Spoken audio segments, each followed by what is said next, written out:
সামাজিক ক্রিয়াকর্মে তার স্বাক্ষর আমাদের মুক্ত করে। Jhilik Barman Alipurduar girls high school থেকে এসেছে।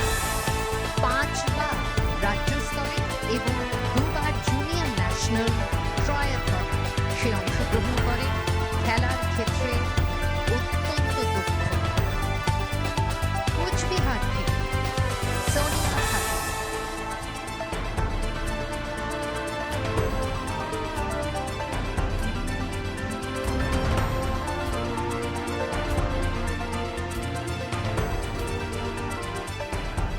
আজ কন্যা রত্ন কর্মসূচির শুভ সূচনা অনুষ্ঠানে উপস্থিত থাকতে পেরে আমি সত্যি নিজেকে গর্বিত এবং সৌভাগ্যবান মনে করছি। এই উদ্যোগ শুধু একটি প্রকল্প নয়, এটি আমাদের রাজ্যের কন্যা সন্তানদের প্রতি সমাজের দৃষ্টিভঙ্গি পরিবর্তনের একটি সংকল্প। আমি মাননীয় মুখ্যমন্ত্রী মহাশয়কে আন্তরিক অভিনন্দন জানাই এই দূরদর্শী উদ্যোগ গ্রহণের জন্য। আজকের দিনটি বিশেষভাবে স্মরণীয়, কারণ আজ আমাদের রাজ্যের অনেক কন্যা রত্নদের হাতে সরাসরি আর্থিক সহায়তা তুলে দেওয়া হচ্ছে। এই সংখ্যা আমাদের সরকারের সদিচ্ছা এবং প্রশাসনিক সক্ষমতার প্রমাণ। একটি রাজ্য সরকার যখন এত বিপুল সংখ্যক পরিবারের পাশে একসঙ্গে দাঁড়াতে পারে, তখন বোঝা যায় উন্নয়নের ভাবনা সত্যি মাটির কাছাকাছি পৌঁছেছে। কন্যা রত্ন কর্মসূচি কন্যা সন্তানের জন্ম উদযাপন থেকে শুরু করে তার শিক্ষা, সুরক্ষা, স্বপ্ন এবং আত্মনির্ভরতা জীবনের প্রতিটি পর্যায়কে ছুঁয়ে যায়। বেটি বাঁচাও বেটি পড়াও এই চেতনাকে সঙ্গী করে আমরা চাই রাজ্যের প্রতিটি ঘরে মেয়ের জন্ম আনন্দের উপলক্ষ হয়ে উঠুক, বোঝা নয়। আজ একটি নতুন মহিলা হেল্পলাইন 181 চালু হতে চলেছে এবং মহিলাদের যে কোনো সমস্যার আশু সমাধান করতে উদ্যোগী হবে। এও এক অতি সাধু উদ্যোগ। সরকারের একার পক্ষে এই স্বপ্ন সফল করা সম্ভব নয়। শিক্ষক, আঙ্গনওয়াড়ি কর্মী, স্বাস্থ্যকর্মী, পঞ্চায়েত প্রতিনিধি এবং প্রতিটি পরিবারকে এই কর্মসূচির সঙ্গে যুক্ত হতে হবে। আমি বিশ্বাস করি সম্মিলিত প্রচেষ্টায় আমরা রাজ্যের প্রতিটি মেয়ের জন্য একটি সুরক্ষিত, শিক্ষিত ও আত্মনির্ভর ভবিষ্যৎ নিশ্চিত করতে পারব। আরও একবার মাননীয় মুখ্যমন্ত্রী মহাশয়কে এবং সংশ্লিষ্ট দপ্তরকে আন্তরিক ধন্যবাদ জানিয়ে বলতে চাই, প্রতিটি মেয়েই কন্যা রত্ন এবং তাকে সুরক্ষিত রাখা, শিক্ষিত করা ও স্বপ্ন পূরণে সাহায্য করা আমাদের সকলের সম্মিলিত দায়িত্ব।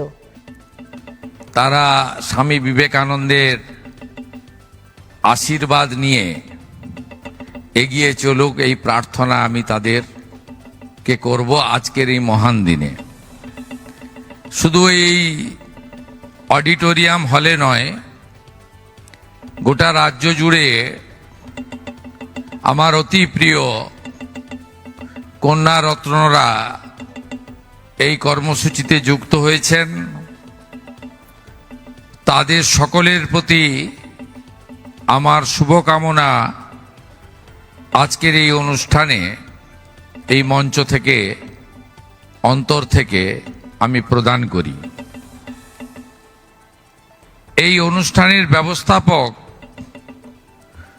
পশ্চিমবঙ্গ সরকারের শিশু ও নারী কল্যাণ দপ্তর, তার স্বাধীন দায়িত্বপ্রাপ্ত